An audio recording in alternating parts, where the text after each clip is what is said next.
Usually, I'm not the type of person to make reactionary videos like this. I usually prefer to wait until the game is out and judge the final product as is. However, I'm gonna make an exception just this once.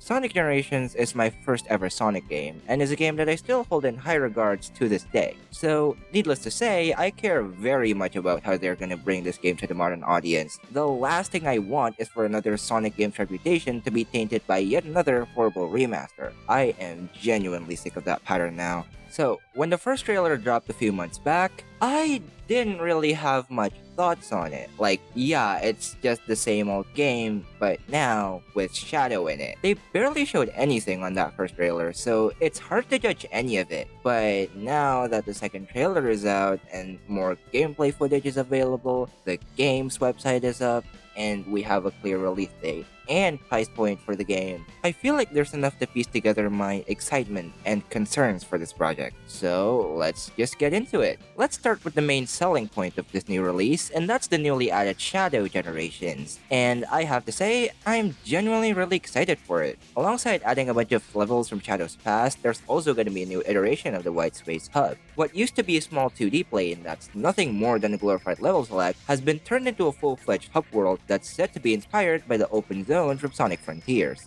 A remaster of a linear platformer bundled in with a more open new game based on the successful semi-open world game. Sounds familiar? From the gameplay shown so far, I gotta say, they might be cooking for this one. The level design looks like it'll have a lot of interesting things going on. Occasionally, it might look like the player's only going in a straight line, but from what's shown, it looks like it'll just depend on the player if they want to take the more interesting routes or not. And even the straight routes still have enough going on to still be entertaining. Although, one of my concerns with this one is that even though the footage shown does have multiple pathways, I'm kind of scared that it'll fall into the trap of some Sonic games where they do have multiple pathways, but those multiple pathways are not, in service of a more interesting gameplay. So it just divulges into multiple pathways for the sake of multiple pathways instead of, the game using those multiple pathways to offer a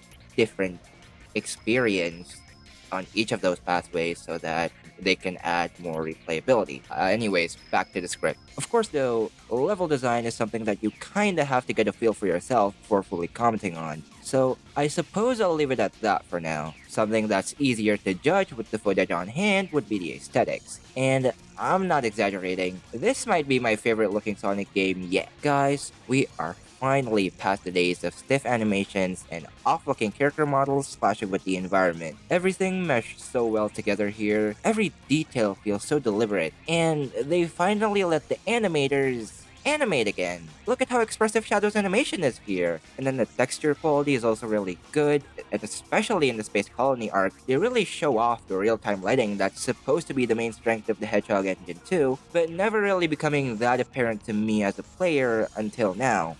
Basically, it's the Hedgehog engine used like in the previous game, but unlike Forces, they actually have a good grasp of how to take advantage of it. And unlike Frontiers, this one has a more solid art direction that doesn't clash with the character models. So yeah, I think this is the best utilization out of the engine yet. I'm not the best at describing graphics, I just kinda like what I like looking at, but I hope you understand what I'm trying to say here. That's enough for the shadow part of the game, at least for now. Let's not forget that this is also gonna be a remaster of Sonic Generations. And, well, I suppose that's when things start going downhill. If you only want to hear my thoughts on the shadow portion of the game or only positive stuff, I suppose you can click out the video because after this, I'm mainly gonna be diving into several of my concerns and gripes on what's been revealed of the products. So first off, calling this a Sonic Generations remaster is a stretch. It's what they advertise it as, but like, where are the visual improvements? To the people saying Generations still look good, well, yeah, it does, but riddle me this. If I see something advertised as a remaster, what would be the first thing I expect?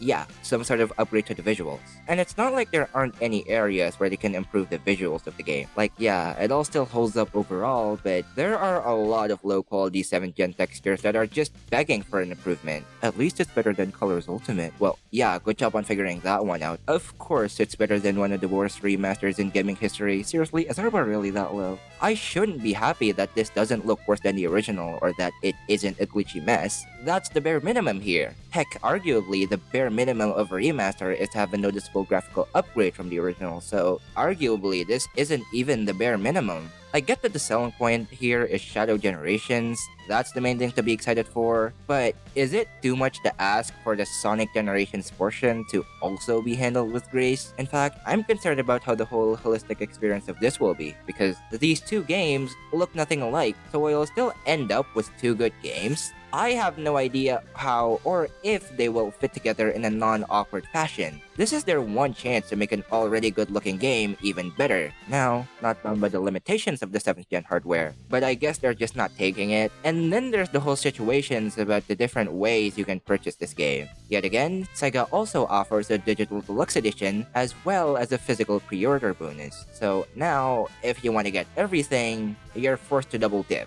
whether you like it or not. The digital deluxe bonus at first seems mostly fine. I mean, it's just extra skins and all, and you can play the game 3 days early, so yeah, it's just for the fans, I suppose. And then you notice this. Okay, additional character skin, and an additional level for Shadow. Locking an entire level behind the Digital Deluxe Edition is just excessive. Like, when they said that Generations not having DLC stages was a missed opportunity, this isn't what they meant. And here's the thing, I'd be fine with this if they offer an option for people who already bought the game to just buy the additions from the Digital Deluxe version as DLCs, but judging from previous Sonic games, who knows if that's gonna be the case. They might do something similar with Persona 3 Reload and just offer the digital deluxe content for DLC, or they might just not. I mean, I don't know, like every other Sonic game over the past 3 years. For all I know, even if I've already bought the game, I'm still gonna have to rebuy the entire game just to get the digital deluxe content, just to access this one level that's completely locked from everyone who didn't buy the deluxe edition. And then there's the physical launch edition, which includes Gerald Robotnik's journal for the creation of Shadow. Sounds pretty good,